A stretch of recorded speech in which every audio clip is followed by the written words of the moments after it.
New income tax బిల్లుకు కేంద్ర cabinet green signal ఇచ్చింది.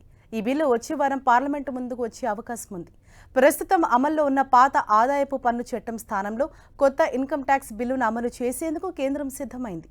పార్లమెంట్లో ప్రవేశపెట్టిన అనంతరం ఈ బిల్లు స్టాండింగ్ కమిటీకి పంపించనున్నట్లు తెలుస్తోంది.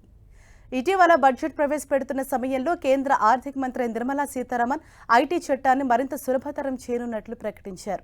నిబంధనలన్నీ ప్రతి ఒక్కరికి అర్థమయ్యేలా కొత్త చట్టాన్ని తీసుకురాబోతున్నట్లు ప్రకటించారు. ఇందులో భాగంగా అధికారులు కొత్త ఆదాయపు పన్ను చట్టం బిల్లును రూపొందించారు. దీనికి కేంద్ర కేబినెట్ గ్రీన్ సిగ్నల్ ఇవ్వడంతో వచ్చే వారం ఈ బిల్లు పార్లమెంటు ముందుకు రాబోతోంది. 6 దశాబ్దాల క్రితం రూపొందిన ఇన్కమ్ ట్యాక్స్ యాక్ట్ 1961ను ప్రస్తుతం అమలు చేస్తున్నారు. ఈ చట్టంలో డైరెక్ట్ ట్యాక్స్లతో పాటు కార్పొరేట్ పన్ను, సెక్యూరిటీ ట్రాన్సాక్షన్ పన్ను, గిఫ్ట్ అండ్ వెల్త్ ట్యాక్స్ ఇలా అన్నీ కలిపి 298 సెక్షన్లు, 23 చాప్టర్లు ఉన్నాయి.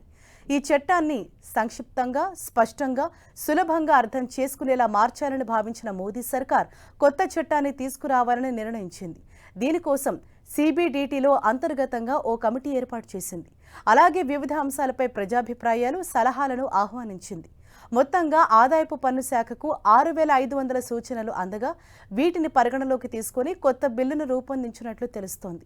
మరోవైపు ప్రస్తుతం జరుగుతున్న పార్లమెంటు బడ్జెట్ తొలి విడత సమావేశాలు వచ్చే గురువారంతో ముగియనున్నాయి.